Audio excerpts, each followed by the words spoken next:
Season 1, Episode 10. You know, people have been saying, "Oh, Petula," to me my whole life. Sometimes it was affectionate. Sometimes it was amused. Sometimes it was exasperated. Sometimes it was a little irritated and annoyed, or a lot irritated and annoyed, like I just said something too real for the moment that we were in. It definitely wasn't always praise, but it always meant they heard me. And now I've decided to give that phrase a home. This is Oh Petula, a short podcast about long layered truths. Let's get into it. Today, I think I'm going to break some news. At least I think I am. I'm still trying to figure it out, but I guess what I want to share with you is what I'm thinking right now, and this is what I'm thinking right now. America may have its first king.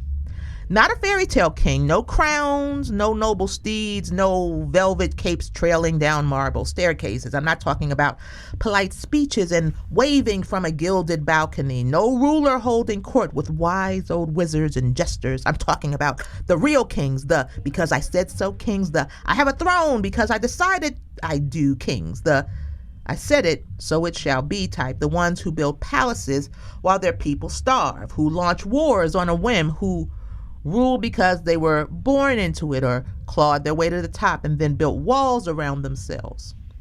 So, if you need a little bit of a refresher on royal behavior, I got you. Louis XVI, while folks in France were literally starving, he and Marie Antoinette were off living their best powdered wig life in Versailles, throwing parties with gold-plated everything. Google him. Spoiler, it ends at the guillotine. King George III, hilarious in Hamilton for those of you who know, right? You might remember him as the guy who inspired some folks to invent America. Colonists didn't love the taxes, the redcoats, or the whole "you don't count as real people" vibe, so they wrote the ultimate breakup letter. You may have heard of it, the Declaration of Independence. I have a bonus track about the Declaration of Independence. You should check it out. But back to the kings. Check out King Leopold II. He treated the Congo like his personal Amazon shopping cart. Again, Google it, bring snacks and tissues. It's bad. And as I look at these historical references and look around at my country now, I think maybe America has its first king. Now, maybe some Americans want a king. I don't know. I've seen some video clips on social media about some guys saying that they think a dictator is a good idea. I don't really know. It's not really America's brand. I mean, land of the free, right? I think if you walked into a Waffle House and said, "I think America should have an absolute ruler," some people would have a problem with that. I mean, America, we love our freedom, right? Our checks and balances, I think, are peaceful transition of power, right? I mean, we put "we the people" on tote bags, and yet it kind of looks like, I don't know. I mean, I didn't hear any announcements about a coronation. A lot of times I'm caught up in my own world, because we all are. So did it happen? Does America have a king? I mean, we're watching policies made because one man wants them, and laws bent, and rules rewritten, and norms ignored, not because of popular demand or democratic process, but because he said so. That's not politics. That's like palace protocol. What do kings do? Kings change the rules for themselves and those they want to change them for. Kings surround themselves not with advisors or public servants, but with loyalists, people who will nod, clap, defend, and spin, no matter what is said or done. That circle of unwavering allegiance is the lifeblood of a king's power. You keep the flattery flowing and the truth at bay. You fill the court not with critics or colleagues, but with courtiers.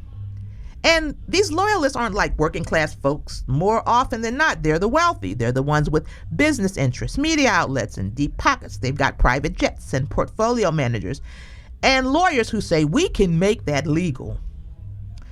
The ones who understand that staying in the king's good graces means access and contracts and deregulation and maybe even a photo op at the palace gates. They don't just support the king, they fund the kingdom. And in return, they get protection, influence, tax breaks, legacy.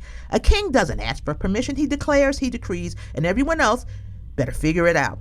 So, is that what we're doing now? I mean, does America have a king? I mean, let's get into the layers. This isn't about one person, because it never is. This is about a pattern, about a system that seems increasingly willing to just hand the keys to the country to someone because it's easier than debating in Congress and it's faster than going through the courts. But should anyone, even a leader, always get their way? Is that healthy? And what happens when they're wrong? Who gets hurt when no one is allowed to say no to power? If laws only apply to some people and consequences never reach the throne, and the entire system will rearrange itself around one man's ambition or ego or mood, that sounds like a king to me. And if that's what we're doing now, because it looks like it is, I mean, let's call a thing a thing. Maybe America has a king. And listen, let me be clear. I'm a black woman, which means I have never, not once, been in favor of a king of any kind. Some folks might say, oh, Petula, you're just saying this because your side is losing. No, sweetie, I've been losing consistently, like professionally. This is not new to me. My politics, my personhood, my basic interests have rarely, if ever, aligned with whoever was in charge. Of all the presidential elections I voted in, my candidate has lost more often than not. I'm used to operating under leadership that doesn't see me or hear me, isn't trying to impress me, doesn't particularly care about me. But democracy, from time to time, will pretend to care. And every now and then, the right thing happens. Even if it was unintended, it happens. And during that little performance, that pageantry of faux inclusion, enough space gets carved out for me to live my life. Just enough room to maneuver. And typically, it creates space for other people to maneuver too. But I have never had to figure out how to live under a supreme ruler. I don't know what that looks like, not in America. That's a new script. Kings don't pretend to care. Kings don't need your vote. Kings don't hold town halls. They issue orders and expect silence. And if this is what we're doing, I mean, I guess we're going to have to start figuring out the court etiquette and practicing our curtsies and bows, because I think America may have its first king. Now, kings are never good for the people, not for the everyday paycheck to paycheck, doing our best people. Some of those everyday people might enjoy kings because to them it feels satisfying. The king is punishing your enemies. He's saying things you wish you could say. He's strong and decisive. Sometimes he's even entertaining, but I promise you, the crown always gets heavy. The whims always get weird. The policies get cruel. The list of enemies grows until everyone is on that list. And guess who ends up with the bill? But you know who doesn't mind the king? The wealthy. Oh, they love a good monarchy moment because they're already living like royalty. They've got offshore accounts, luxury bunkers, and lawyers on retainer. And if the kingdom gets a little too weird, a little too medieval, they can just hop a jet to a private island with really good Wi-Fi and artisan bread or whatever they have. I don't really know, because the rest of us will just be here at the grocery store asking if there's any way to just make eggs appear. So I'll ask again, do we have a king? Who decided? I mean, do we want to live in a country where one man overrides courts, controls narratives, and escapes all consequences? Where resistance is seen as betrayal and dissent is a real problem? I don't really know, but let's say that the answer is no. Let's say we don't want a king.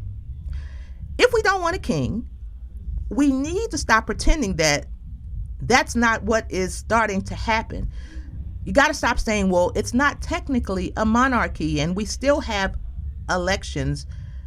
Who really has the power here and who's paying for its abuse? Because it really doesn't take a crown to make a king. All it really takes is a people willing to bow. That's all I got today. This has been Opatula, where the name is odd, the stories are real, and the honesty always comes in layers. Please come back next week.